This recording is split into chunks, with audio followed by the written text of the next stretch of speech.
Daniel, chapitre 3, la délivrance miraculeuse dans la fournaise ardente.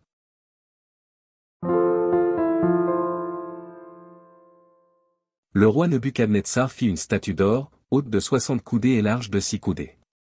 Il l'adressa dans la vallée de Dura, dans la province de Babylone. Le roi Nebuchadnezzar fit convoquer les satrapes, les intendants et les gouverneurs, les grands juges, les trésoriers, les jurisconsultes, les juges, et tous les magistrats des provinces, pour qu'ils se rendissent à la dédicace de la statue qu'avait élevée le roi Nebuchadnezzar. Alors les satrapes, les intendants et les gouverneurs, les grands juges, les trésoriers, les jurisconsultes, les juges, et tous les magistrats des provinces, s'assemblèrent pour la dédicace de la statue qu'avait élevée le roi Nebuchadnezzar. Ils se placèrent devant la statue qu'avait élevée Nebuchadnezzar. Un héros cria à haute voix, « Voici ce qu'on vous ordonne, peuple, nation, hommes de toute langue. Au moment où vous entendrez le son de la trompette, du chalumeau, de la guitare, de la sambuc, du psalterion, de la cornemuse, et de toutes sortes d'instruments de musique, vous vous prosternerez et vous adorerez la statue d'or qu'a élevée le roi Nebuchadnezzar. Quiconque ne se prosternera pas et n'adorera pas sera jeté à l'instant même au milieu d'une fournaise ardente. C'est pourquoi, au moment où tous les peuples entendirent le son de la trompette, du chalumeau, de la guitare, de la sambuc, du psalterion, et de toutes sortes d'instruments de musique, tous les peuples, les nations, les hommes de toute langue se prosternèrent et adorèrent la statue d'or qu'avait élevée le roi Nebuchadnezzar. À cette occasion, et dans le même temps, quelques Chaldéens s'approchèrent et accusèrent les Juifs. Ils prirent la parole et dirent au roi Nebuchadnezzar, « Ô roi, vis éternellement.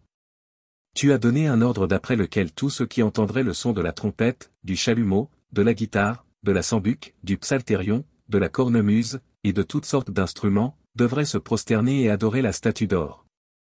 Et d'après lequel quiconque ne se prosternerait pas et n'adorerait pas serait jeté au milieu d'une fournaise ardente. Or, il y a des Juifs à qui tu as remis l'intendance de la province de Babylone, Shadrach, Meshach et Abednego, hommes qui ne tiennent aucun compte de toi, ô roi, ils ne servent pas tes dieux, et ils n'adorent point la statue d'or que tu as élevée. » Alors Nebuchadnezzar, irrité et furieux, donna l'ordre qu'on amena Shadrach, Meshach et Abednego. Et ces hommes furent amenés devant le roi.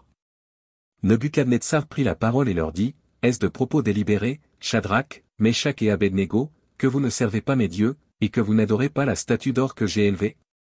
Maintenant tenez-vous prêts, et au moment où vous entendrez le son de la trompette, du chalumeau, de la guitare, de la sambuc, du psalterion, de la cornemuse, et de toutes sortes d'instruments, vous vous prosternerez et vous adorerez la statue que j'ai faite, si vous ne l'adorez pas, vous serez jetés à l'instant même au milieu d'une fournaise ardente. Et quel est le Dieu qui vous délivrera de ma main? » Shadrach, Meshach et Abednego répliquèrent au roi Nebuchadnezzar, « Nous n'avons pas besoin de te répondre là-dessus. Voici, notre Dieu que nous servons peut nous délivrer de la fournaise ardente, et il nous délivrera de ta main, ô roi. Sinon, sache, ô roi, que nous ne servirons pas tes dieux, et que nous n'adorerons pas la statue d'or que tu as élevée. » Sur quoi Nebuchadnezzar fut rempli de fureur, et il changea de visage en tournant ses regards contre Shadrach, Meshach et Abednego. Il reprit la parole et ordonna de chauffer la fournaise 7 fois plus qu'il ne convenait de la chauffer. Puis il commanda à quelques-uns des plus vigoureux soldats de son armée de lier Shadrach, Meshach et Abednego, et de les jeter dans la fournaise ardente. Ces hommes furent liés avec leurs caleçons, leurs tuniques, leurs manteaux et leurs autres vêtements, et jetés au milieu de la fournaise ardente.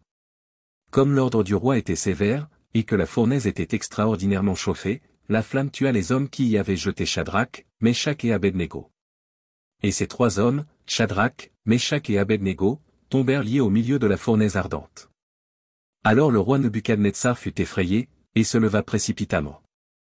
Il prit la parole, et dit à ses conseillers, « N'avons-nous pas jeté au milieu du feu 3 hommes liés? » Ils répondirent au roi, « Certainement, ô roi. » Il reprit et dit, « Eh bien, je vois 4 hommes sans lien, qui marchent au milieu du feu, et qui n'ont point de mal, et la figure du 4e ressemble à celle d'un fils des dieux. » Ensuite Nebuchadnezzar s'approcha de l'entrée de la fournaise ardente, et prenant la parole, il dit, « Shadrach, Meshach et Abednego, serviteurs du Dieu suprême, sortez et venez. » Et Shadrach, Meshach et Abednego sortirent du milieu du feu.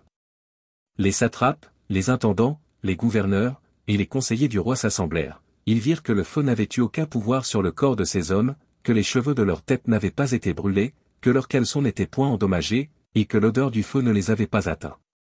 Nebuchadnezzar prit la parole et dit, « Béni soit le Dieu de Shadrach, de Meshach et d'Abednego, lequel a envoyé son ange et délivré ses serviteurs qui ont eu confiance en lui, et qui ont violé l'ordre du roi et livré leur corps plutôt que de servir et d'adorer aucun autre Dieu que leur Dieu.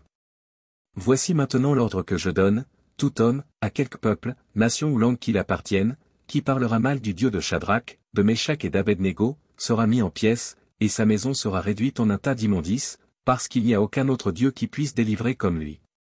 Après cela, le roi fit prospérer Shadrach, Meshach et Abednego, dans la province de Babylone.